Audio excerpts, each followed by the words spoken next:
Punto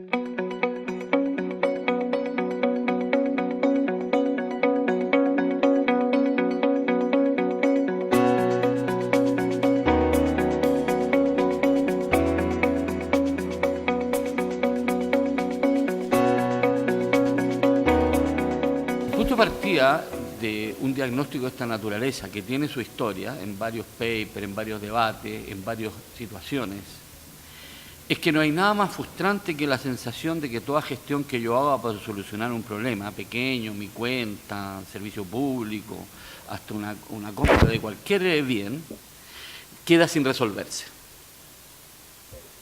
La frustración va acarreando un tema que complica, va mucho más allá de la protección del consumidor, sino que tiene que ver con la fe, con la confianza que nosotros tenemos en las instituciones. Si yo voy a una parte y no me resuelven el problema cuando me dicen que lo han resuelto, eso es frustrante. Entonces yo no confío en las instituciones. Eso debilita la democracia, debilita la gobernabilidad. Es el punto de partida para una reflexión de este tipo que siempre es bienvenida, en este caso en el ámbito de la protección del consumidor. Entonces, hay un sinnúmero de elementos que se describen en el documento que están relacionados con cómo mejorar la protección del consumidor. Digo sinnúmero porque si uno multiplica los puntos sectoriales, podemos llegar, no sé, a una cantidad importante. Por lo tanto, el primer ejercicio es separar cuál es lo más sustantivo y lo más inmediato y lo más secundario. Entonces, porque puntos como la información misteriosa, críptica, que cada consumidor puede recibir, la incapacidad o inhabilidad para poder entender los temas relacionados con el mercado financiero, eso es un pan de cada día que sí que debilita todo y que sí lo hace a uno más vulnerable. Cuando venía para acá vi una tasa de interés muy importante que decía tasa de interés préstamo hipotecario, cae 4,3. Interesante, puede ser atractivo. Ahora, el punto es ver si esa CAE cumple o no cumple con los requisitos que ese reglamento del CERNAC financiero impone. Entonces, para eso uno busca en la página del CERNAC financiero y dice exactamente que la CAE corresponde a la tasa igual al valor presente de los montos por pagar por el valor presente, bla, bla, bla, bla, y luego encuentra uno una ecuación con epsilon elevado al décimo, ¿no es cierto?, igual partido por R y igual TM menos T. Dinero recibido por el contratante significa D, epsilon significa otra cosa, etcétera, etcétera. O sea, ¿cómo yo voy a comprobar? Si acaso la CAE que me están ofreciendo es o no es la real.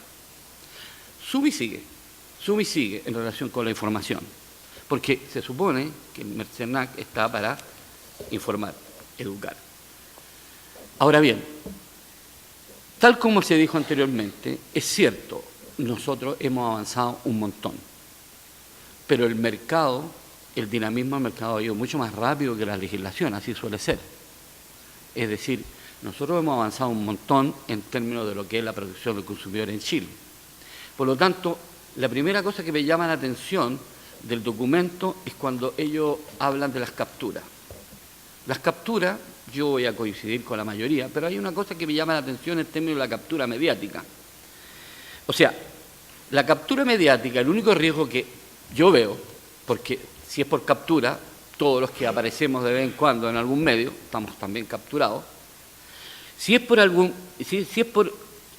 riesgo, es la expectativa enorme que se van creando en términos de la solución de los problemas.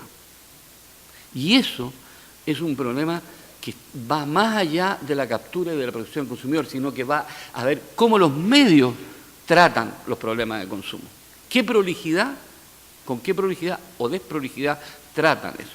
Pero en una sociedad abierta, que afortunadamente hemos vivido durante, sobre todo los últimos 5 años, el principal enemigo de esa sociedad abierta es la indiferencia y el silencio.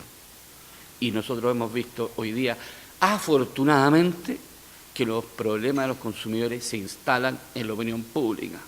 Y si bien es cierto, el CERNAC tiene pocas atribuciones, pero el CERNAC ha hecho un buen uso de los medios de comunicación para instalar conceptos que antes ni siquiera nadie tenía idea, como son, por ejemplo, cláusula abusiva, que hoy día la gente va entendiendo de qué se trata eso, que deja de ser una abstracción. Eso en general, es decir, marcando que obviamente que nos falta mucho para que este león pueda morder, para que este león realmente tenga las suficientes garras para presentarse ante lo que es el mundo hoy día. Por eso que la metáfora del león no está mala, porque muchas veces nos manejamos en una jungla, por lo tanto tiene que haber un león y tiene que haber un domador. El punto entonces es, ¿qué queremos nosotros de la protección al consumidor? ¿Cuál es lo principal? Para nosotros lo principal, de verdad, sacando todos los puntos que hay acá, es que se establezca el principio pro consumidor en todo lo que tiene que ver con todo lo que concierne a la protección del consumidor. Por lo tanto, es evidente que necesita una coordinación, y la coordinación tiene que pasar, y ahí es una propuesta que está ausente, pero bueno, es algo que se viene trabajando, es la creación de un código de defensa del consumidor que realmente pueda asentar que todos los mecanismos, todos los instrumentos legales que están dispersos puedan concentrarse en un código como el penal, como el civil, para poder acceder rápida y expeditamente a un montón de temas relacionados con la legislación. Eso obviamente que es un punto. El punto pro consumidor también está dentro de algunas propuestas que han dado dando vuelta y cada vez que hay elecciones aparecen, que son elevar a rango constitucional los derechos de los consumidores, como existe en la mayoría de los países de América Latina, creo que en todos, salvo los que no tienen protección al consumidor, obvio. Ahora, el punto central, para mí, a uno lo invitan como parte de una organización de consumidores, por lo tanto, ese es mi ángulo. Y entonces, la pregunta es, si nosotros queremos establecer un sistema de protección al consumidor, ¿quién lo compone? ¿Lo compone el CERNAC? Estamos todos por darle más atribuciones al CERNAC, lo cual me parece muy bien. Estamos todos por fortalecer la capacidad del CERNAC de poder realmente incidir con fuerza en el mercado.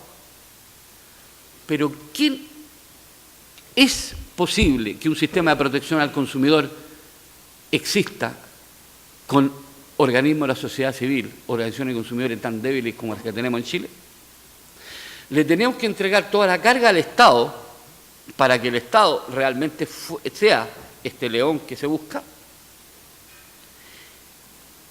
Aparentemente, o sea, ahí en el documento aparecen algunos modelos de cómo existen en otras partes, anglosajón, alemán, escandinavo.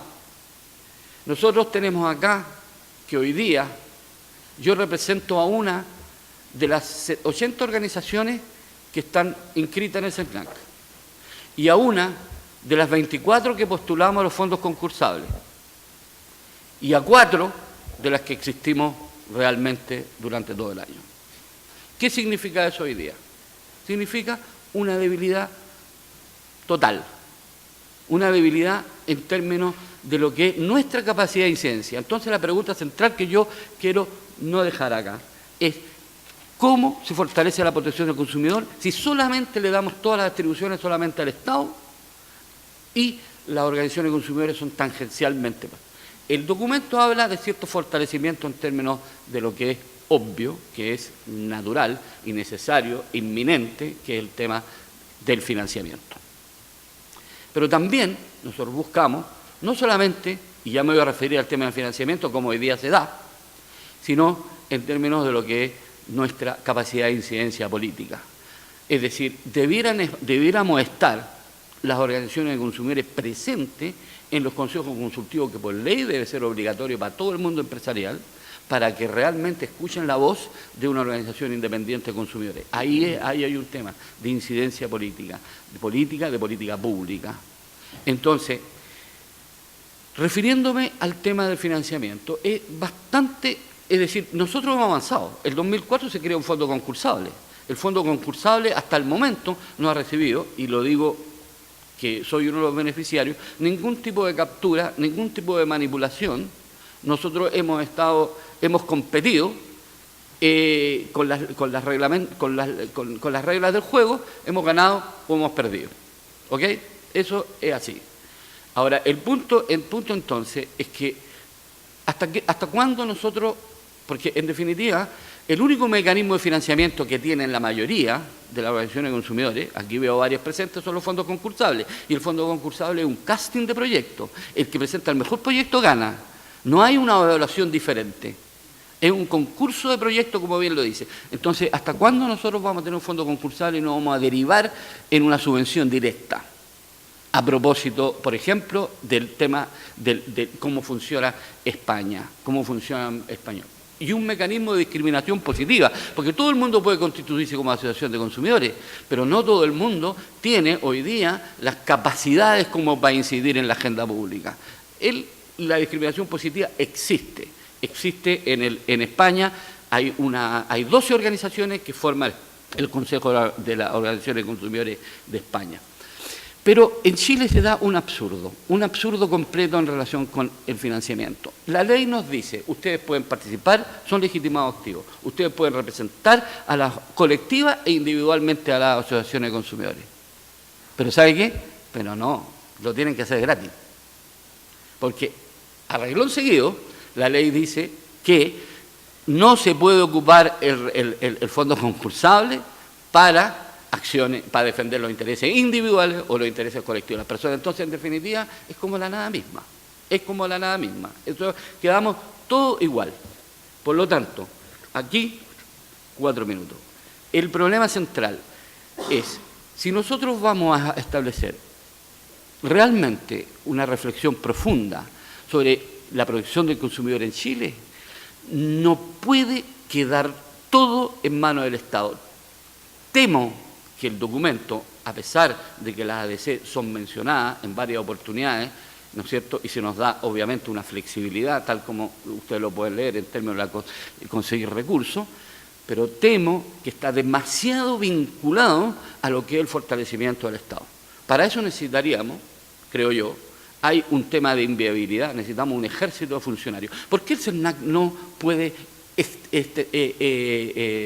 hacer outsourcing con las determinadas cosas? Por ejemplo, ¿por qué el CERNAC, este CERNAC que tenemos en el papel, que vamos a fortalecer con todas sus atribuciones, ¿por qué no pueden externalizar los servicios de atención a los casos de menor cuantía o simplemente la educación al consumidor, como lo hacen otros estamentos del Estado? Es una cosa, y obviamente que eso con parámetros, con reglas, con todo lo que implica, porque también se trata de una rendición de cuentas y hay que ser muy estricto con las platas públicas.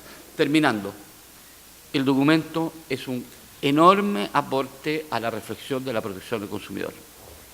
El documento habla mucho, tal vez demasiado, del fortalecimiento del CERNAC y del Estado. Y habla poco del fortalecimiento de las asociaciones de consumidores. Si queremos un sistema, todos formamos el sistema. Eso es. Muchas gracias.